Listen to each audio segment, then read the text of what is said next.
years there, and I was just kind of know, from your take, are they going in the right direction? Are they giving the right support to us at the local level? Is there things that they can be doing better through their committees or through their through their board to really partner with the locals?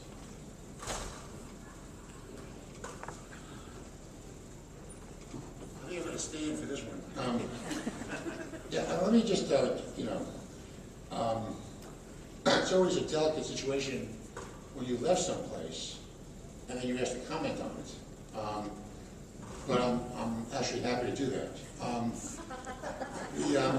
Let me make a couple of observations. One is that from what I've seen, and I do follow their minutes, a lot of the original intent of the SET legislation, which if you go way back in history, was the last piece of legislation that Tom Kaine signed as Jim Florio was becoming governor to make sure it was bipartisan. And the SETC was created because the feeling on the JTPA that the band was too narrow, that the State Job Training Coordinating Council was just looking at JTPA. And again, if you look at the SETC legislation, it looked at the entire workforce system, not just the federal end of it. And its major goal, as I said earlier, was to bring all the pieces together.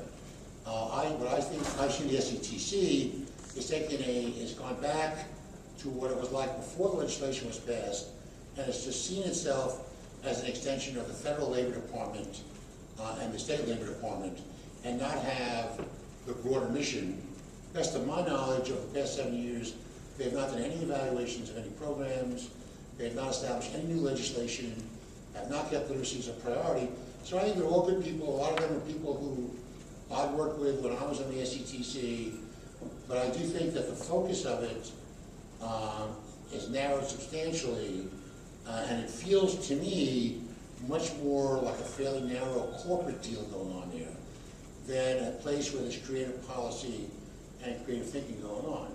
Now, it may well be the times have changed, and maybe that's what the world expects, but I think that narrowing is a problem. I also think, this happened after I left, and many of you on the WIB know this, that I was always able to get a substantial amount of extra money to support WIB activities, and that money is now gone. And it doesn't seem to me, through the appreciation of the SETC's part about, and I learned this from the state level, but more at the local level, is how little money WIBs have to do a whole bunch of things.